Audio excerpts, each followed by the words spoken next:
Chapter 10. For I do not want you to be ignorant of the fact, brothers and sisters, that our ancestors were all under the cloud, and that they all passed through the sea. They were all baptized into Moses, in the cloud and in the sea. They all ate the same spiritual food and drank the same spiritual drink. For they drank from the spiritual rock that accompanied them, and that rock was Christ. Nevertheless, God was not pleased with most of them. Their bodies were scattered in the wilderness. Now these things occurred as examples to keep us from setting our hearts on evil things as they did. Do not be idolaters, as some of them were. As it is written, the people sat down to eat and drink, and got up to indulge in revelry. We should not commit sexual immorality, as some of them did. And in one day 23,000 of them died. We should not test Christ, as some of them did, and were killed by snakes. And do not grumble, as some of them did, and were killed by the destroying angel. These things happened to them as examples, and were written down as warnings for us, on whom the culmination of the ages has come.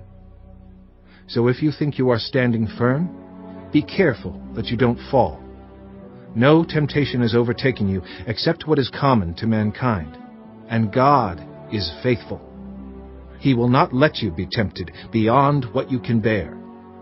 But when you are tempted, He will also provide a way out so that you can endure it. Therefore, my dear friends, flee from idolatry. I speak to sensible people. Judge for yourselves what I say. Is not the cup of thanksgiving for which we give thanks a participation in the blood of Christ? And is not the bread that we break a participation in the body of Christ? Because there is one loaf, we, who are many, are one body, for we all share the one loaf. Consider the people of Israel. Do not those who eat the sacrifices participate in the altar? Do I mean, then, that food sacrificed to an idol is anything? Or that an idol is anything? No.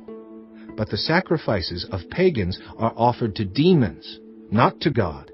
And I do not want you to be participants with demons. You cannot drink the cup of the Lord and the cup of demons too.